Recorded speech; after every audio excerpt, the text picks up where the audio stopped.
ሰላም ጤና ይስጥልኝ ውድ የቻናሌ ቤተሰቦች ጥር 21 ቀን 2018 ዓ.ም ዕለታዊ አዳዲስ መረጃዎችን ይዤላችሁ መጥቻለሁ።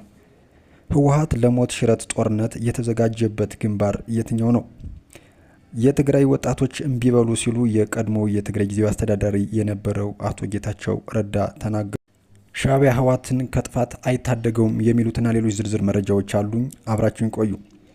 የታሪክ ምጽአት ካልሆነ በቀር ትላንት የትግራይን ምድር በከባድ መሳሪያ ሲያጨልም የነበረው ሻዕቢያ ዛሬ እንደ አዳኝ አድርጎ ማሰብ የፖለቲካ ድንቁርና ብቻ ሳይሆን የህልውና መቃብርን በገዛ እጅ መቆፈር ነው። ህወሓት ዛሬም ወደ ጦርነት የሚንደረደረው ካለፈው ጥፋቱ ተምሮ ሳይሆን በኤርትራው መሪ የቆየ ተንኮል ውስጥ ተሸሽጎ ከሞት የሚተርፍ መስሎት ነው።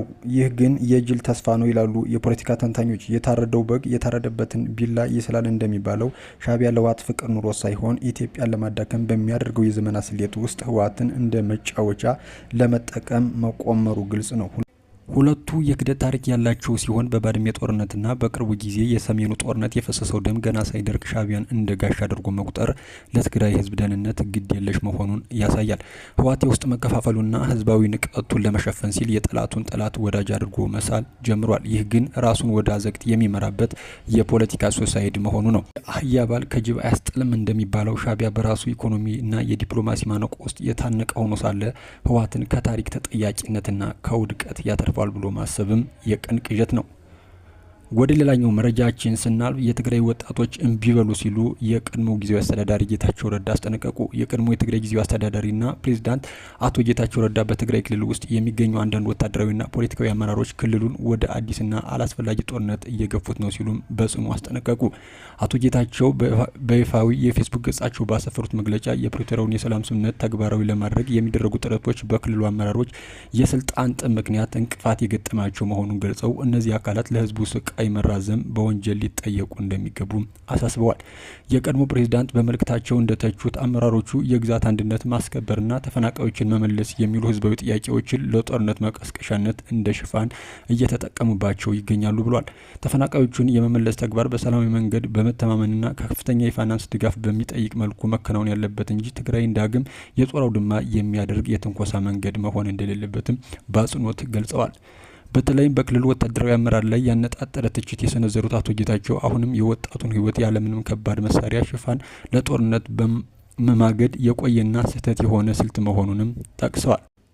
ክላሽ የያዘ እግረኛን አስቀድማችሁ የምታስጨርሱት የውጊያ ስልት ጠፍቷችሁ ነው ወይስ እነዚያ መድፎች ለሌላ ጊዜና ለሌላ አካል ሊሆኑላችሁ ነው ሲሉም የጠየቁት የቀድሞ ፕሬዝዳንት አመራሩ በህዝብ ዘንድ አለን ለማለት ብቻ የሰው ህይወት እየገበረ መሆኑን በምሬት ገልጸዋል። ለክልሉ ታጣቂዎችና ወጣቶች ጥሪ ያቀረቡት አቶ ጌታቸው የታጋዩ ህመምና ህዝባዊ መርህ ለርካሽ ፖለቲካ ንግድ እንዳይውል ጥንቃቄ እንዲደረግም አሳስበዋል። በትግል የመጣው የፕሪቶሪያ ስምምነት የፖለቲካ ልዩነቶችን በሰላም ለመፍታት የቀረበ ትልቅ እድል መሆኑን በመጥቀስ ታጣቂው ክፍል ተጨማሪ ከንቱ መስዋዕትነት አንከፍልም በማለት ለጦርነት የሚደረገውን ግፊት እንዲቃወምና እምቢ እንዲልም አበረታተዋል። በመጨረሻም አቶ ጌታቸው በትግራይ ስም የሚደረገውና የት መቼና እንዴት እንደሚጠናቀቅ የማይታወቅ ያሉት ትርጉም አልባ እንቅስቃሴ በአስቸኳይ እንዲቆም ጠይቀዋል።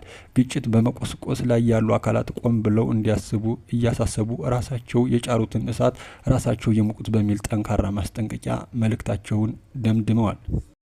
ወደ ሌላኛው ዝርዝር መረጃችን ስናልፍ ህወሓት ለሞት ሽረት ጦርነት የተዘጋጀበት ግንባር የትኛው ነው? ህወሓት በጠለምት በኩል እያደረገ ያለው እግረኛ ትንኮሳ ትኩረት ለማስቀየስ የተደረገ የይምሰል ትንኮሳ መሆኑን ከምዕራብ ትግራይ የደረሱን መረጃዎች ያመላክታሉ። ህወሓት ዛሬ ከእኩለ ቀን በኋላ ከሽራሮ 3 አርሚዎችን ወደ አዲጎሽ አንቀሳቅሷል። ከሻዕቢያ ጦር አዲ ኳላና አዲ ጠጠር በተባሉ ቦታዎች ተጨማሪ የሰው ኃይልና የሎጂስቲክስ አቅርቦት እየተደረገለትም ይገኛል ነው የተባለው። አዲጎሹ መስመር ህወሓት ከሻዕቢያ ጋር በሜካናይዝድ በመተሳሰር ጥቃት ለመክፈት ዝግጅት እያደረገበት ዋነኛ የውጊያ ግንባር ነው ተብሏል። ሁለተኛ ህወሓት የሜካናይዝድ ኃይሉን እያሰለፈበት ያለው በደደቢት ግንባር ሲሆን ይህ ጠንካራ ዝግጅት እየተደረገ መሆኑን ከቦታው የደረሱን መረጃዎች ያመለክታሉ። በዚህ ሰዓት የደደቢት ከተማ ላይ መነሻቸውን ያደረጉ 4 አርሚዎች ዝግጁ ሆነው ወደ ቆረሪትና ማይገባ ለማጥቃት ትዕዛዝ እየተጠባበቁ ናቸው ነው የተባለው። መረጃዎች እንደሚያመለክቱት ከደደቢት ከተማ በሸምባ ማይኩሊ አድርጎ ሽራሮ የሚወጣው ጥርጊያ መስመር ህወሓት በሜካናይዝድ የሞት ሽረት ጥቃት ለመክፈት ዝግጅት ለተደረገበት ደደቢት ግንባር ከሻዕቢያ የሰው ኃይልና የሎጂስቲክ አቅርቦት እያስተላለፈበት ያለ መስመር ነው የተባለው።